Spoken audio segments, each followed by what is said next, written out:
Welcome, Libra. It's your in-depth monthly astrology overview and zodiac forecast for April 2026 for the ascendant, the sun, or the moon. I'm going to share with you the big themes of the month first, then on screen your event chart as we come into April always provides an influential backdrop. By the end of the video, you'll have a clear understanding of what you can expect in terms of energy, work, relationships, and finance.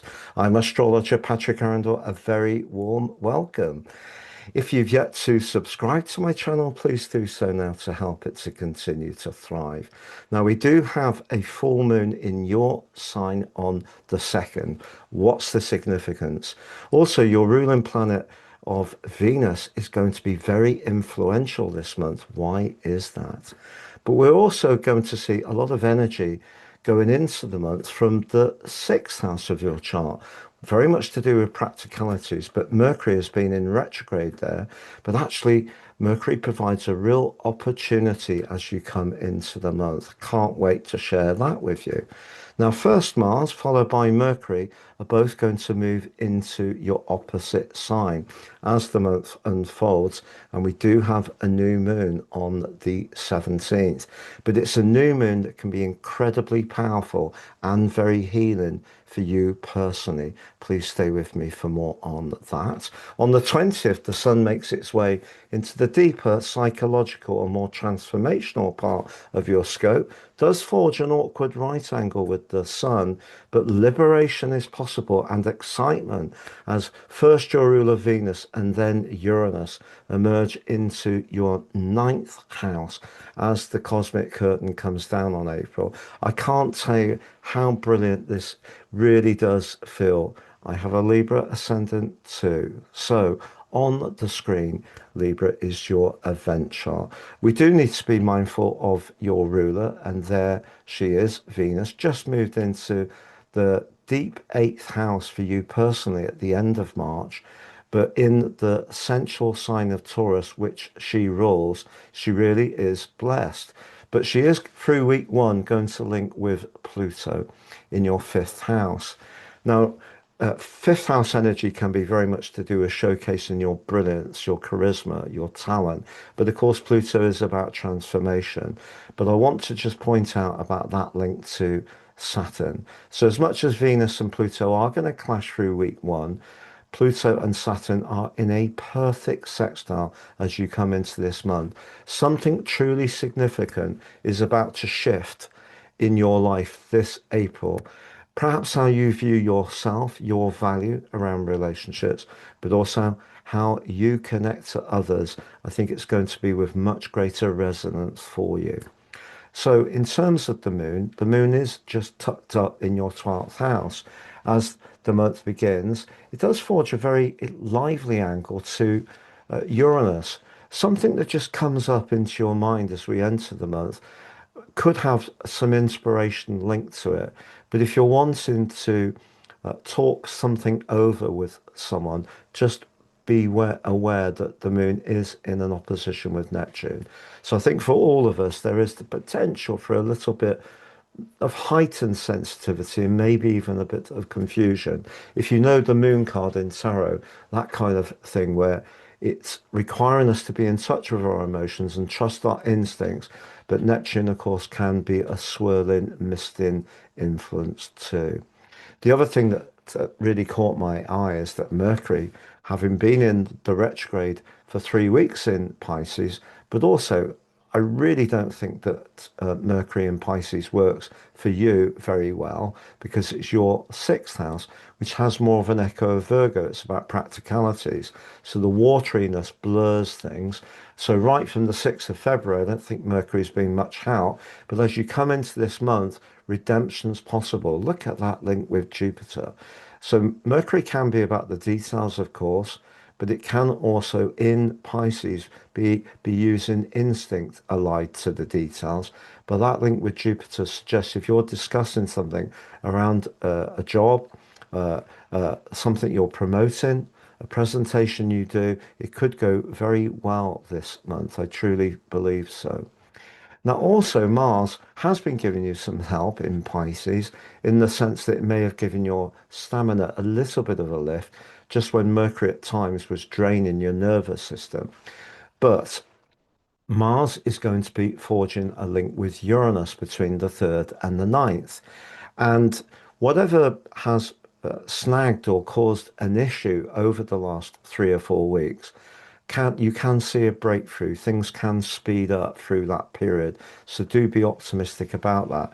Mercury is also going to move along with Mars into Aries, but two will link to Uranus in a very exciting way. So even if you felt your options were a bit limited recently or something just wasn't moving, it can suddenly shoot forwards at the speed of light, which is very reassuring.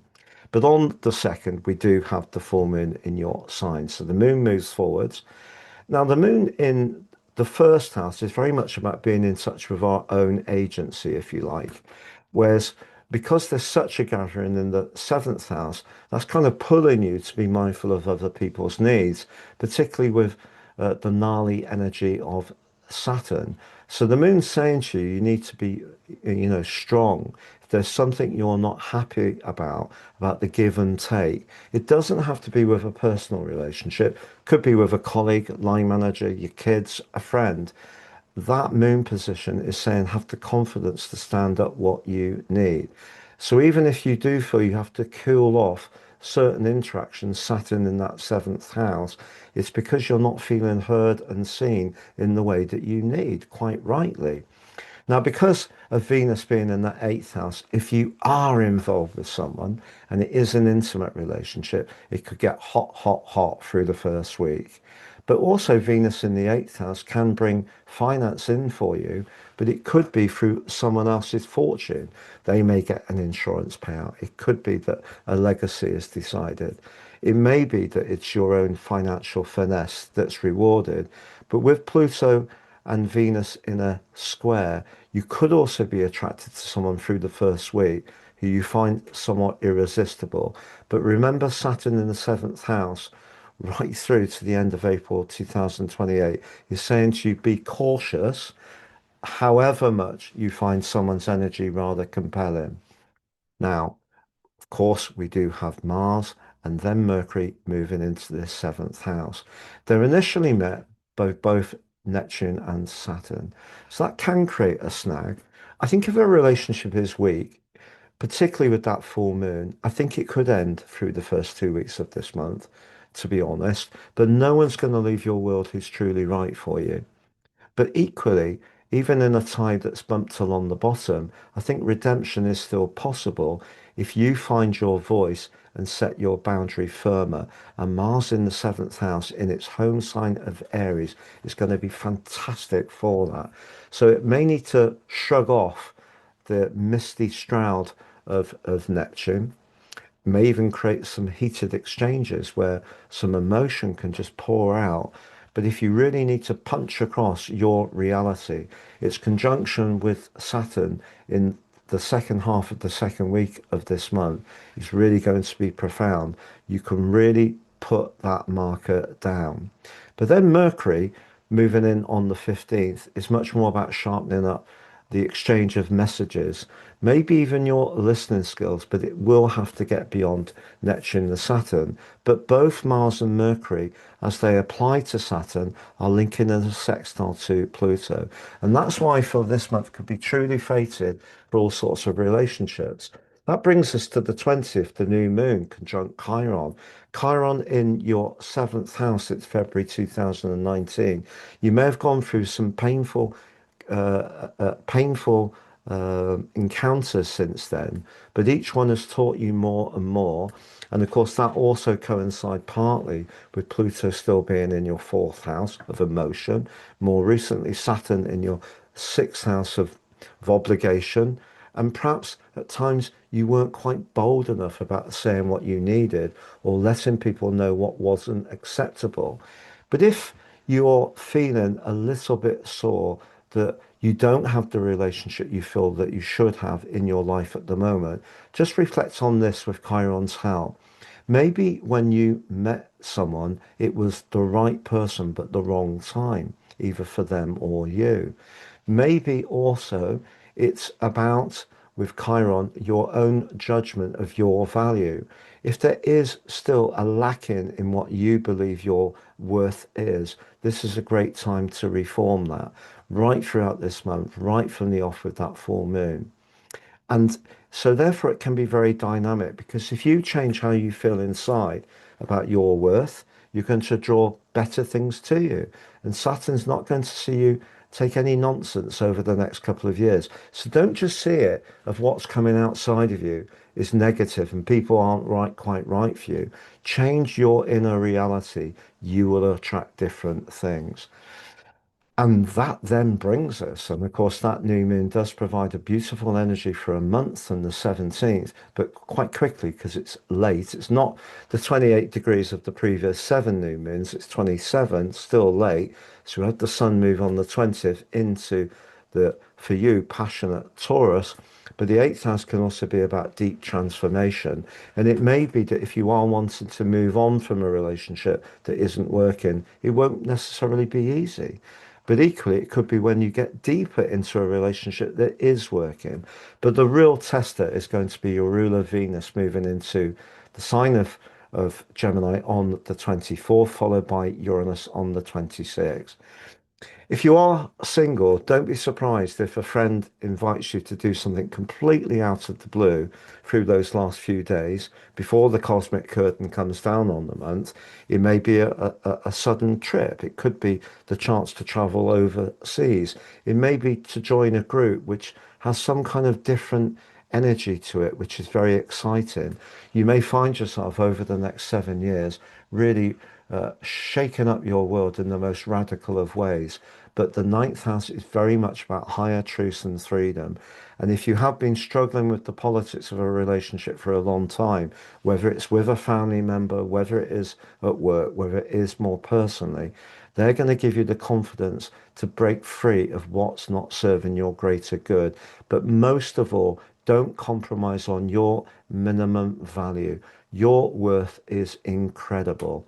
I'm going to summarize those four areas of work, energy, finance, and relationships just shortly. But if you've yet to watch your 29-year Saturn cycle deep dive video, please see that on the screen. If you'd like to get your free daily horoscope fired to your device each morning, get that cosmic pit stop, please see the link below.